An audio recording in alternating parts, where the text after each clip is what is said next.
पूरा कॉरिडोर खुल जाएगा, जिससे बंगाल में भी उद्योगों के लिए नए अवसर बनेंगे। इसी तरह जो विशेष किसान रेल शुरू की गई है, उसका लाभ आज पश्चिम बंगाल के छोटे किसानों को बहुत तेजी से मिलना शुरू हो रहा है। अभी हाल में ही देश की 100वीं किसान रेल महाराष्ट्र के संगोला से पश्चिम बंगाल के शालीमार तक चलाई गई। इससे यहां के फल, सब्जी, दूध और मछली से जुड़े छोटे किसानों को मुंबई, पुणे सहित देश के अनेक बड़े बाजारों तक सीधी पहुंच मिली है। भाइयों और बहनों, आज उत्तर 24 परगना, हावड़ा, हुगली जिलों के लाखों छात्र छात्राओं, कर्मचारियों, श्रमिकों के लिए भी बहुत बड़ा दिन है। नॉर्थ साउथ मेट्रो का नोआपाड़ा से दक्षिणेश्वर तक विस्तार होने से हर दिन इन जिलों के हजारों यात्रियों को सुविधा होने वाली है। अब आपको कोलकाता आने जाने के लिए आधुनिक और सुविधा संपन्न तेज पब्लिक ट्रांसपोर्ट मिल गया है। भाइयों और बहनों, चंद्रनगर सहित ये पूरा क्षेत्र भारत की आजादी का, भारत की संस्कृति और भारत के ज्ञान विज्ञान का एक प्रकार से तीर्थ है। महर्षि अरबिंदो, मोतीलाल रॉय, रास बिहारी बोस, बिपिन बिहारी गांगुली, कन्हैयालाल दत्त, उपेंद्रनाथ बंदोपाध्याय, अनगिनत ऐसे महान व्यक्तित्व का नाता इस धरती से है। ये वो धरती है जिसने रामकृष्ण परमहंस जैसे महान संत हमें दिए। माउंट एवरेस्ट को मापने वाले महान गणितज्ञ राधानाथ सिगर, महान भाषाविद बुद्धदेव मुखर्जी, ऐसे मनीषियों का भी नाता इसी मिट्टी से रहा है। मुझे हैरानी है, इतने वर्षों में जितनी भी सरकारें यहां रही हैं, उन्होंने इस ऐतिहासिक क्षेत्र को, इस पूरे क्षेत्र को अपने हाल पर ही छोड़ दिया। यहां के इंफ्रास्ट्रक्चर को, यहां की धरोहर को बेहाल होने दिया गया। मुझे बताया गया है कि वंदे मातरम भवन, जहां बंकिम चंद्र जी 5 साल रहे, कहते हैं कि वो तो बहुत बुरी हालत में है।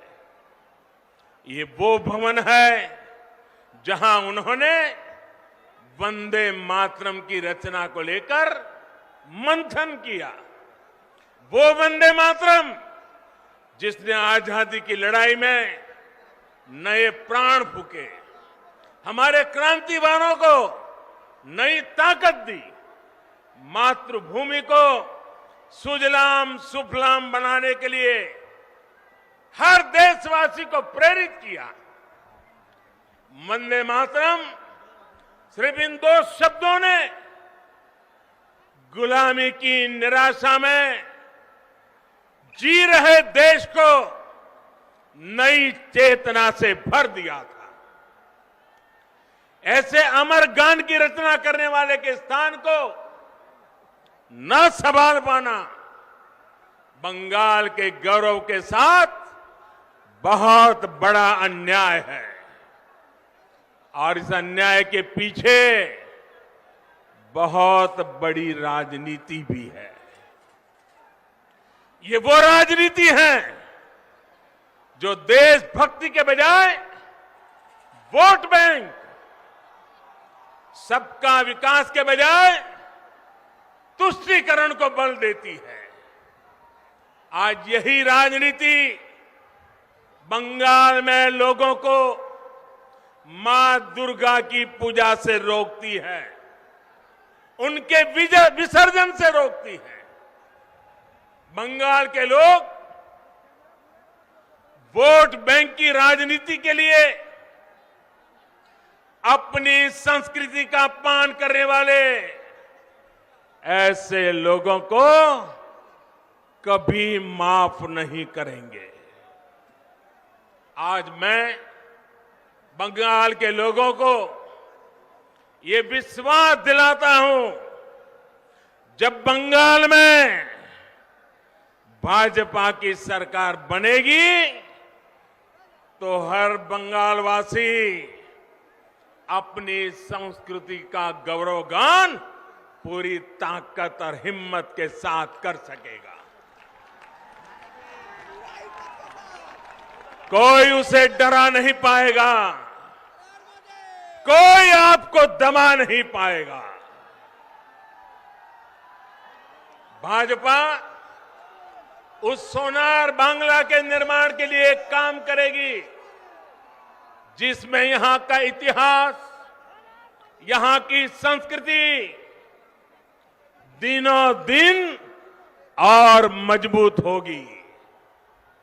ऐसा बंगाल जहां आस्था, अध्यात्म और उद्यम सबका सम्मान होगा।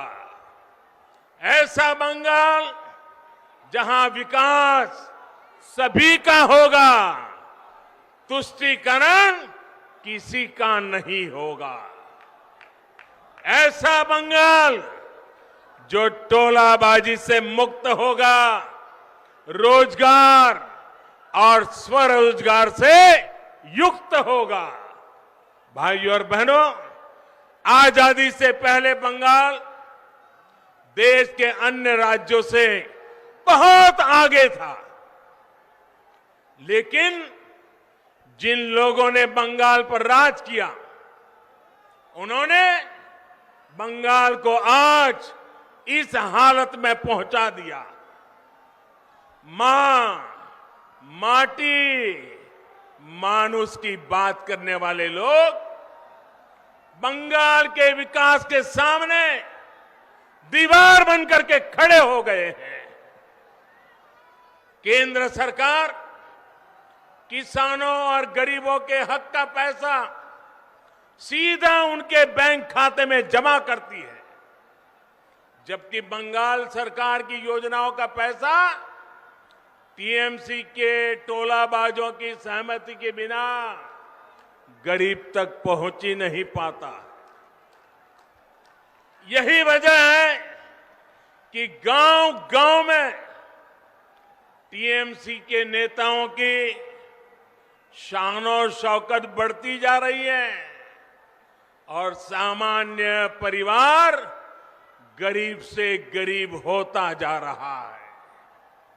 भाइयों और बहनों, बंगाल के लाखों किसान परिवारों को पीएम किसान सम्मान निधि का पैसा इसी मानसिकता के कारण नहीं मिल पाया है।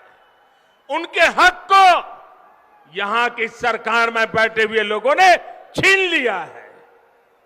बंगाल के लाखों गरीब परिवार आयुष्मान भारत योजना के तहत 5 लाख रुपए तक के मुफ्त इलाज की सुविधा से आज भी वंचित है।